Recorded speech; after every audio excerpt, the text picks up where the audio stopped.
And we continue at 1:05 in the afternoon. Talk Radio 790 KABC, the John Phillips Show.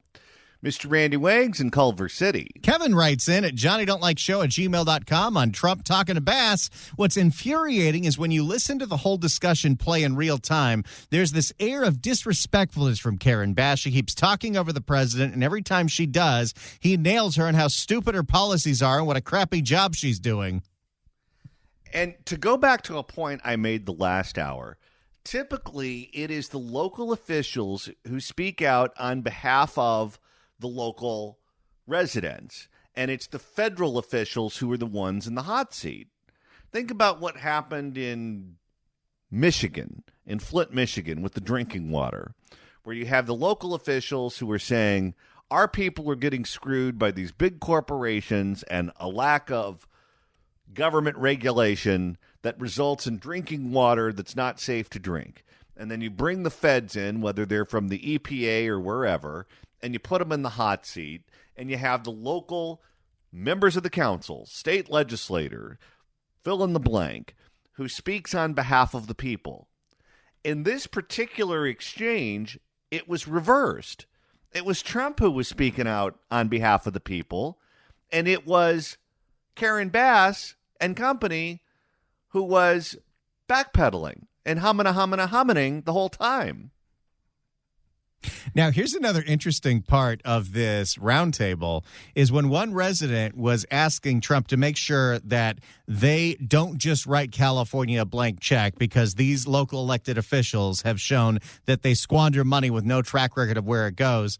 Trump suggests a very interesting person who happened to be sitting right next to him at this meeting to be in charge of all of that. I would like to ask you to follow the 9/11 Commission precedent and appoint a special master to watch the money, to make sure that every federal dollar that gets spent here is spent on fire relief and rebuilding and not on everything else. Good idea. Here's a good one right over here. I don't know if you... Do we all like... He's very busy. He was ambassador to Germany. He was fantastic. Angela Merkel's happiest day ever in her history, and she had a long history, was the day I removed him from there and put him in charge of a very high level of intelligence and intelligent people, but they were not intelligent enough to fool him. But RIc Grenell has been fantastic, and he lives here, and I don't know if you want to either think about it or recommend some people or get together and recommend some people as a group, which is fine. But Rick would be somebody that I would certainly consider. So that set off a firestorm. RIc Grenell, of course, is a friend of the show, close personal friend of mine, who was not just a friend, but a neighbor. In fact, he helped pick my house out for me. You should have stayed in that house. Yeah, no kidding. Before I started the never-ending remodel on the other one. But Rick had cancer at one point in the past. And when he had the cancer, he was treated with chemotherapy. And he'd go on walks throughout the neighborhood. And he came across a house, and he saw it, and he thought I should buy it. And he FaceTimed me while he walked through the house. And I liked the house, and that's the house I ended up buying. That's how I ended up in my house. He's a very good guy. He's someone you can trust. He's someone who has extensive experience in government. And he's someone who not only lives in California, but very much cares about California.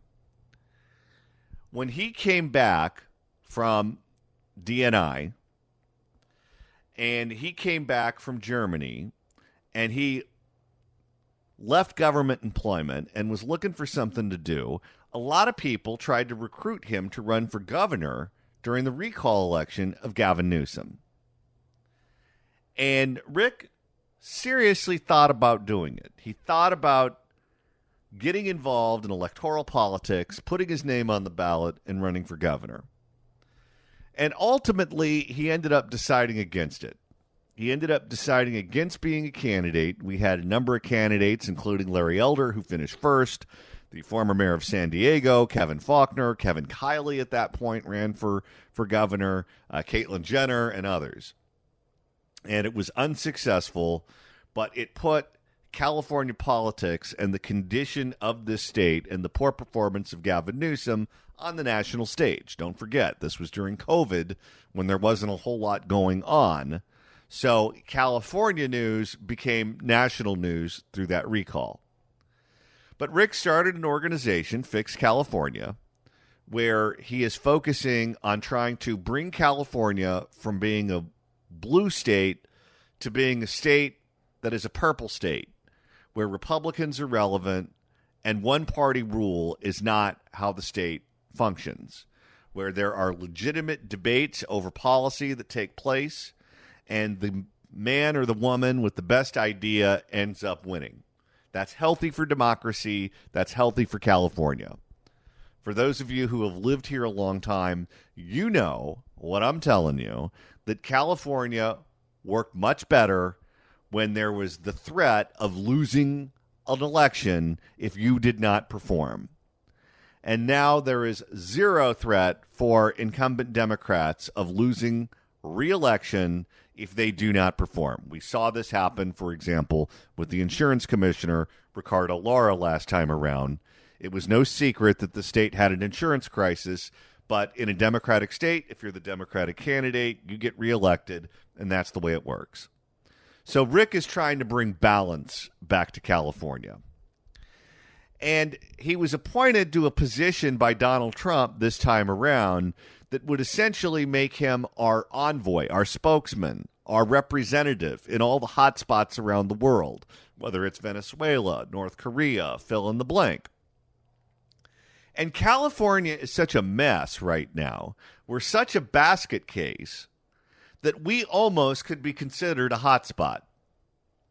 We almost can be considered such a complete train wreck that we need adult supervision. And he would be great, whether he does it himself or he appoints other people to do it.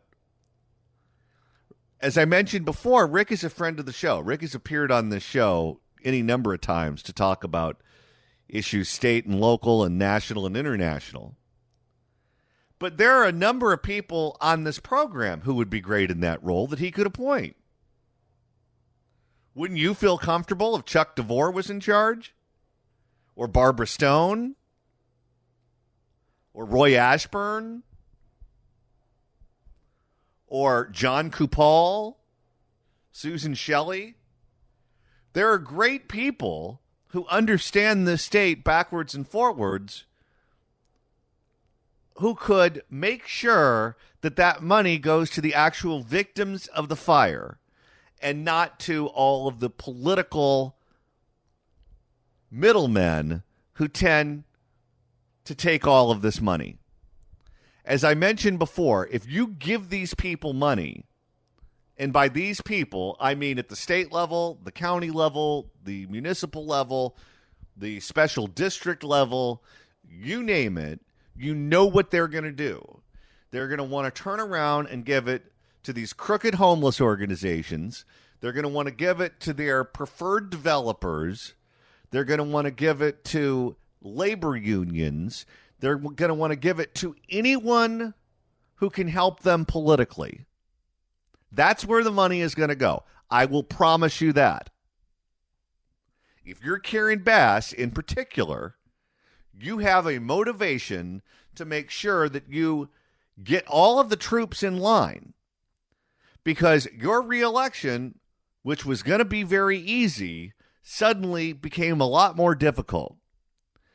And I wouldn't assume that all of the unions are going to reflexively endorse you. I wouldn't assume that all the developers are going to reflexively get behind you. I wouldn't assume that those crooked homeless organizations are going to reflexively get behind you. Because it's not only RIc Caruso who's going to be challenging her. She's going to be hit from the right by RIc Caruso, and she's going to be hit from the left by DSA socialist Kenneth Mejia, the city controller. Everything is going to be a jump ball for her. And if suddenly she goes from running a broke city to having federal funds coming in that she can disperse with emergency powers so she doesn't have to go through the normal chain of command, then guess what? She becomes Santa Claus. And you are throwing her a lifeline at an extremely critical time, which you definitely don't want to do. This city would be much better served with Rick Caruso as mayor than Karen Bass. But beyond that, you want to make sure that that money gets to the people it was intended to go to. Because these people have been through hell. If you just lost your home in Pacific Palisades or Altadena or the San Fernando Valley or wherever, I can only imagine what your life is like right now. Living in a hotel, living on a relative's couch, living in an Airbnb, trying to find a place to rent, seeing the prices for these apartments and condos spike through the roof, trying to figure out where you're going to be, trying to figure out how to find a place close enough to your office so you can commute to work or get your kids to school, or if your kid's school burned down, find one for them that's acceptable. These people have been punished enough. You don't need to punish them more by stealing all the money that was meant to go to them. Look at what happened with EDD, where money came from the federal government that was supposed to go to people who were displaced at work by the COVID-19 shutdown. And what happened? We gave money to all the criminals. We gave money to all the organized crime rings. We gave money to people out of state and prisoners. But if you were legitimately owed that money as a taxpayer in California, you had a very difficult time getting money that was owed to you. That's how that worked. And let me tell you, if we don't put not just strings, but handcuffs on these people, the same thing is going to happen to this fire money. The same thing. So we need to make sure that the money actually goes to the intended people, and we need to make sure, if you go back to the previous hour, that all of these bad actors who are trying to create roadblocks to homeowners going back into a newly built home, they need to go too. And we have a lot of problem children in this town. A lot of problem children.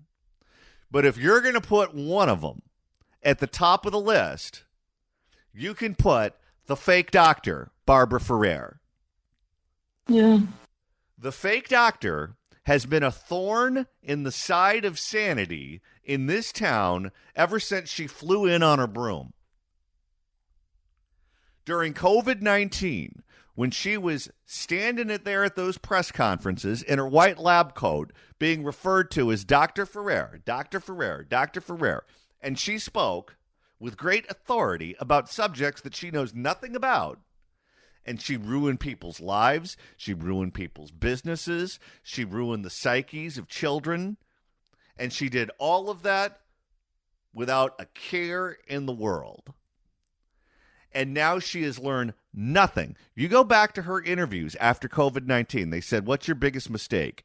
And the answer was, and I'm paraphrasing here, essentially, I should have communicated better with the people, because had I communicated better, they would have known I was right. That's what she learned from COVID-19. And now this woman is causing trouble for the fire victims. Because initially, her department, the LA County Department of Public Health, put out posts on social media saying that you couldn't go back to your property until they cleared it. And she's real busy. And then she said, if you were allowed to go back to your property, you're not allowed to use an electronic device to clean up the debris. That you have to sweep gently and use water and mops to clean up your burned down house and all of the rubble. Which is funny, because you look at these houses, these homes, and you see like half a chimney. You see burned out ash.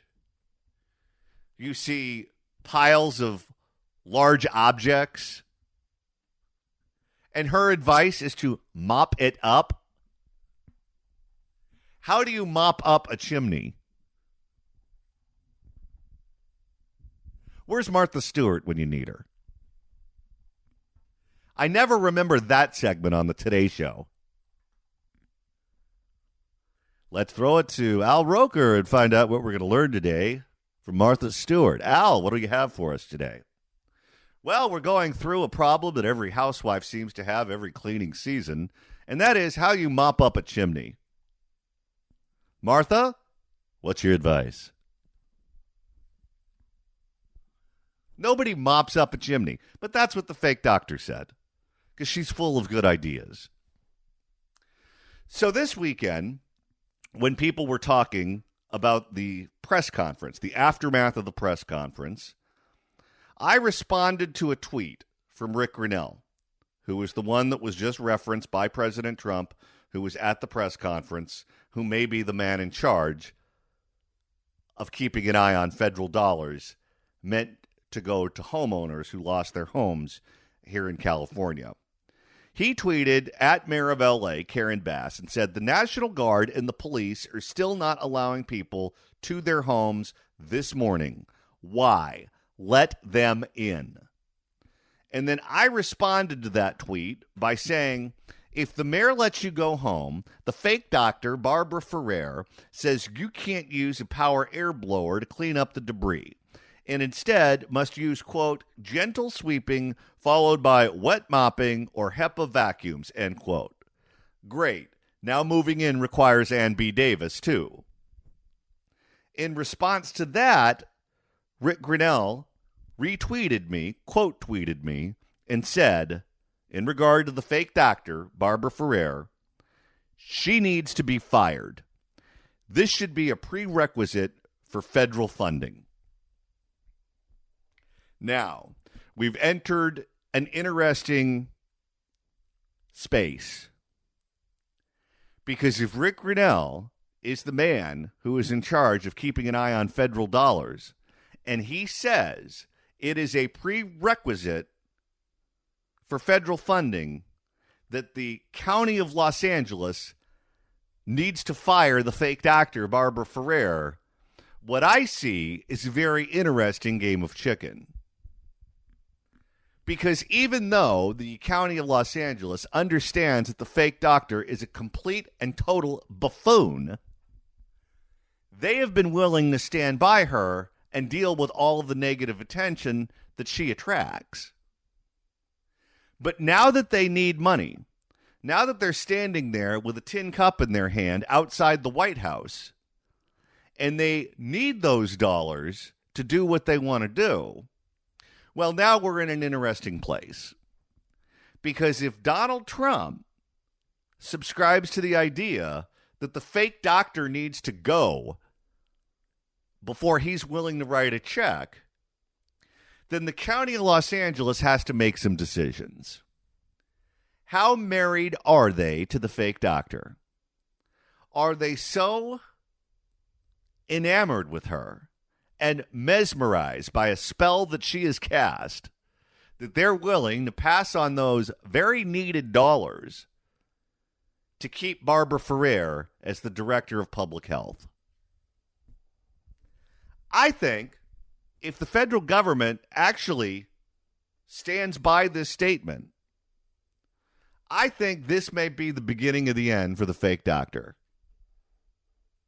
Because as much as they may love her, and for whatever reason they seem to, they like money more. They love money. Who doesn't love money? You know, Randy, they say money doesn't buy happiness, but hand me $20 and watch me smile. No, thank you. You know who loves money is Barbara Ferrer.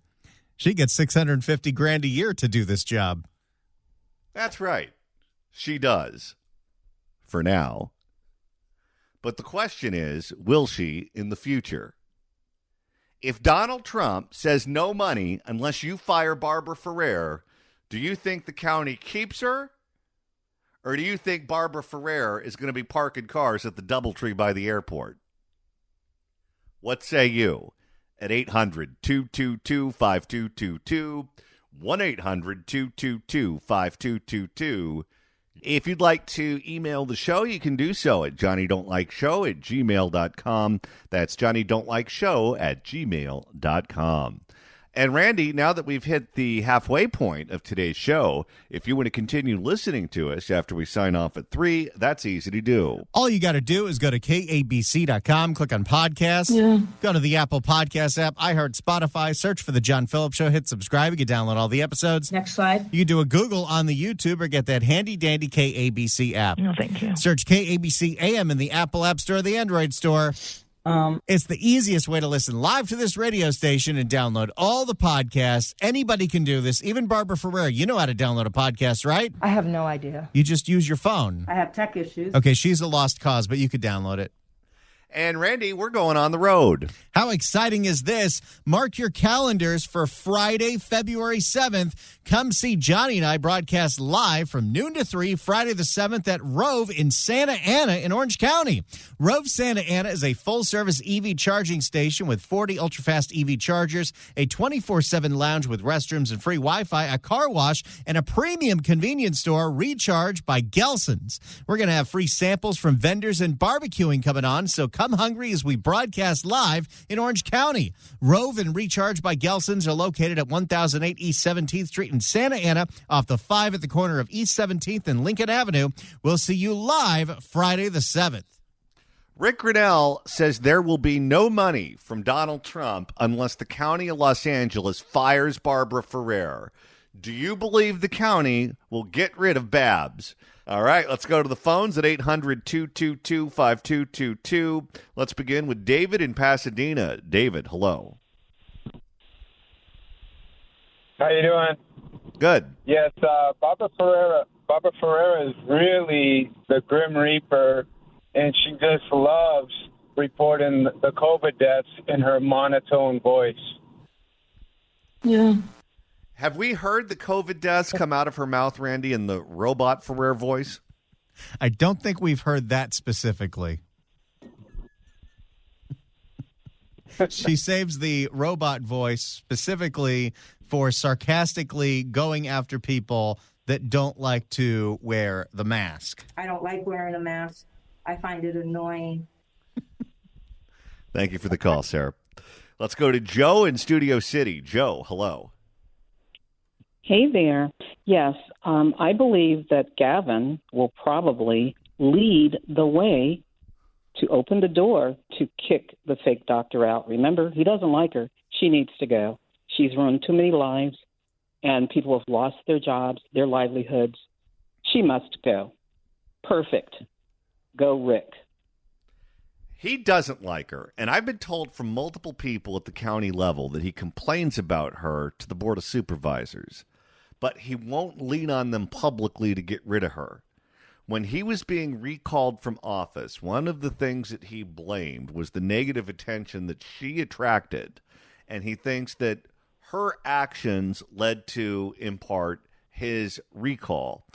And because of that, he wanted her gone, especially during the recall campaign. But unless you're willing to go after these people publicly, you can complain in private. If they don't want to do it, they have no motivation to do it. I don't know if he's willing to turn on her publicly now. He certainly has been hesitant to do that to other Democrats, even during the recall of Shang Tao and Pamela Price, when he clearly wanted them out of his hair and certainly off the front page of the newspaper. And he didn't do it to Ferrer the first time around. But if he does it this time, I'll be surprised. Thank you for the call. Let's go to Richard in Tarzana. Richard, hello. Richard went bye-bye. Okay, let's go to Ann in North Hollywood. Hi there. Thank you for being there for us. Well, Dr. Ferrer is a real doctor, but not a medical doctor. She has her PhD degree in social welfare. She needs to go. She shouldn't get a penny. What's interesting to me is that in any other context, you would not refer to someone who has a PhD in social sciences as social welfare. as a doctor when they're giving medical advice. You know, Newt Gingrich has a PhD in history, and he opines on healthcare policy on cable news all the time. When they introduce him as a guest and he's going to talk about healthcare policy, it would be totally disingenuous to introduce him as Dr. Gingrich. He technically has a PhD. He technically is a doctor. But if you refer to him as a doctor when he's talking about medical subjects, that is being purposely misleading. If you have a law degree, you are technically a doctor. Robert F. Kennedy Jr. has a law degree, if I'm not mistaken. I believe he's a lawyer. I think that's his day job. If you put him on TV and have him talk about issues related to vaccines or health care, and you refer to him as Dr. Kennedy, that would technically be accurate. A Juris Doctorate is a doctorate, but it would be unbelievably misleading. So that's why we won't do it. But for whatever reason, they were perfectly happy to put this woman on television in a white lab coat and let her give advice on medicine and call her Dr. Ferrer, so everyone walked away with the distinct impression that she was a medical doctor, and they did that all through COVID.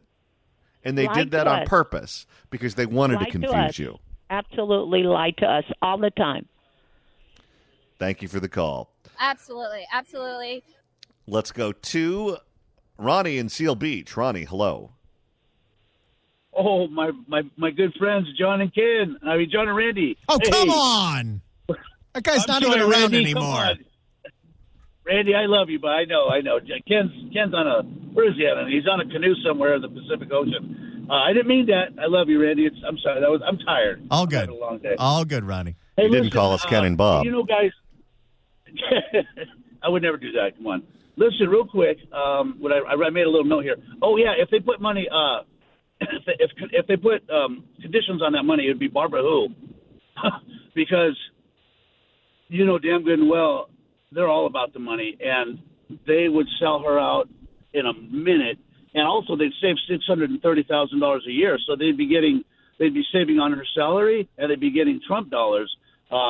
She'd be gone. And RIc Grenell is a perfect candidate because he's been on your show many times, and I just love Rick. He's a voice of reason. I can just feel it in my heart and my bones that he's an honest guy. He does what he says. He's a man of his word, and he'll see to every dollar where it's going. So, Barbara Who and RIc Grenell's a great choice for the dollars to be examined where they're going. Love you guys. Have a great day. Thank you for the call, Lonnie.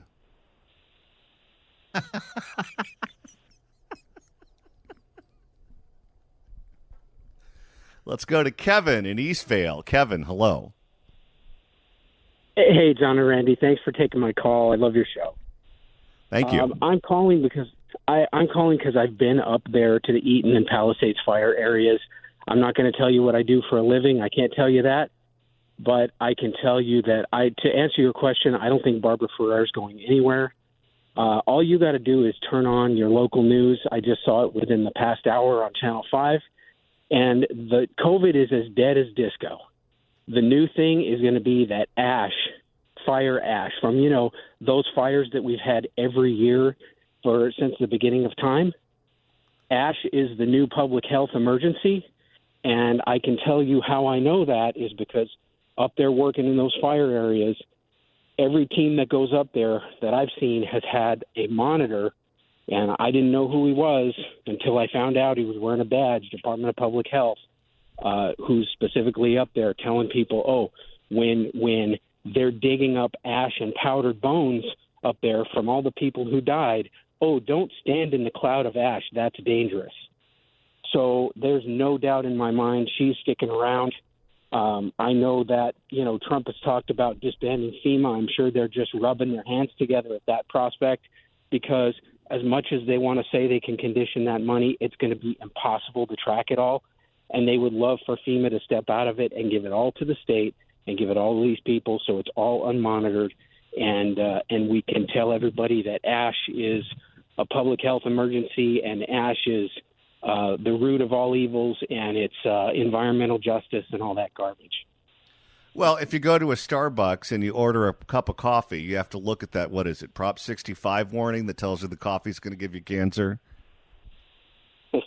Yeah, no doubt. But I'm just telling you, there is no doubt. That is the new so-called public health emergency. That is where all the public health bureaucracy is going. That's where it's going to end up. And these poor people are dead. So many people died up there, and there are still so many unreconciled missing persons reports up there. And then you have these people who are going to condition everything on all these poor people who are desperate to move back. They are desperate to get in there, and they're going to condition everything on these poor people, acknowledging the threat that ash poses and all this nonsense. It's just very unfortunate. Well, thank you so much for the call, sir. I appreciate it. We're taking your calls at 800-222-5222. Let's begin with Adam in Los Angeles. Adam, hello. Hi, John. How are you guys? Love the show. I just want to talk about the guy, I think it was before me, talking about the air, like the pollution. And I do limo service for the past 16 years. I just dropped off my client last night in Malibu. A system said, don't take showers. The water is contaminated. You have to have special shower heads that filters the water. There's 3 humidifiers in the house. Don't breathe the air. Don't open windows. Literally, they're talking about how Malibu and the Palisades, or whoever has a home now, stay in your homes. Don't take showers. Don't take baths. Don't drink the water. All the people in Malibu. That's what they're telling them right now. So that's going to be another, with the Ferrer staying in office, I think. All right. Thank you for the call, sir. I appreciate it. Let's go to Klaus in Thousand Oaks. Klaus, hello. Hey, John. Hey, Randy. Give me a sec here. Sorry. Going to try to get to a conference room. We got time. We're here till 3. Well, I know you guys got a break coming up. So anyway, you guys already hit the topic. That was Joel Pollack that was at that presser, and his house is in the Pacific Palisades, and he did his own personal firefighting.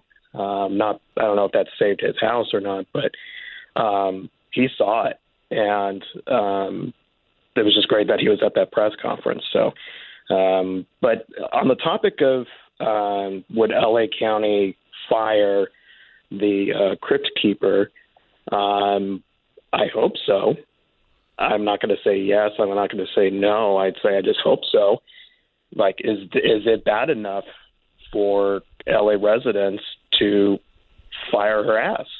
And on the topic of ash and dust and mopping, are the residents actually going to be mopping up the dust and ash of their homes, or are they going to be mopping up the dust and ash of the crypt keeper herself that she'll leave behind touring those areas? Yeah. Well, there's lots of ash all around, so I don't know if you can identify the origins. I'll say both. Although I think hers is much worse than the ash of the remains of the house. All right. Thank you for the call, sir. Appreciate it.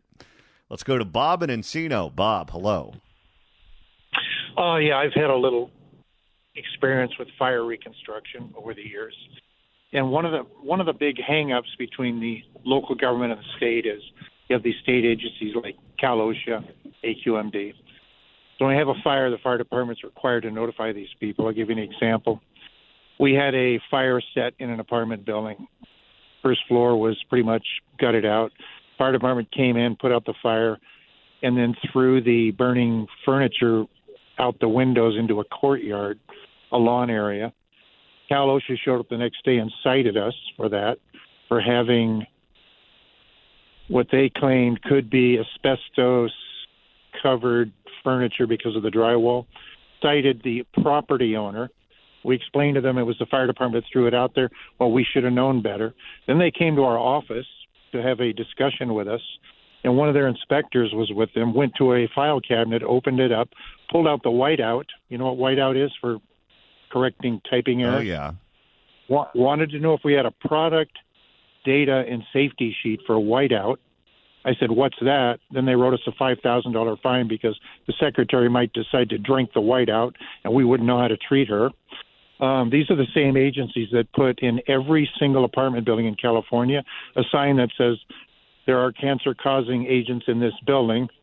These are the same people that put a sticker on every used car that says, if you drive this car, you're going to get cancer. These are the same people for the last 4 years that put out an alert on your radio station telling you could not burn a Yule log or you'll get cancer. These are the people that need to be put aside for us to move forward. People can use common sense when it comes up to cleaning up fire debris. Not a big deal.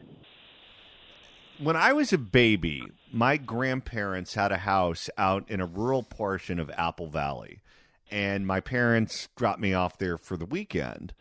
And there was a fire that broke out, and they were evacuated, and the fire went through their backyard and essentially charred their backyard. But their home itself was fine. Their home did not burn down in the fire. And as soon as the fire was put out, they were allowed to go back to their house. And they went back to their house, and they brought me with them. And there was no active fire, and certainly the house didn't burn down, so the house wasn't full of ashes, but the backyard was. And they didn't seem to care. They said, go back and clean it up and get back to your life. That's what happened. If you're in fear of drinking your water in your home, take a bottle, go to a local university, they'll test it for you. I say we call these people out and do exactly that. Yeah, and I understand. Look, the water supply in Malibu, the water supply in Pacific Palisades, follow the instructions. If they say it's not safe to drink, don't drink it. So I'm not suggesting that you do anything like that. But in terms of the exposure to burnt items and the threat of cancer, we've been living with fires in this state, in this region for as long before the state was in the union. And you just deal with the unfortunate things when they happen. You deal with it the best you can, and you move on with your life. And sitting around for 5 years is not moving on with your life. Sitting around for 5 years is wallowing in the misery. That's not healthy for people's mental state. That's not healthy for people's lives. That's not healthy for anything. That is an awful way to live, and it's not acceptable. And I'm glad that the president called them out on that, because if he didn't, that's what the wait would be. It would be 3 to 5 years, and they would be perfectly happy to make everyone sit there that long. Thank you for the call, Sarah.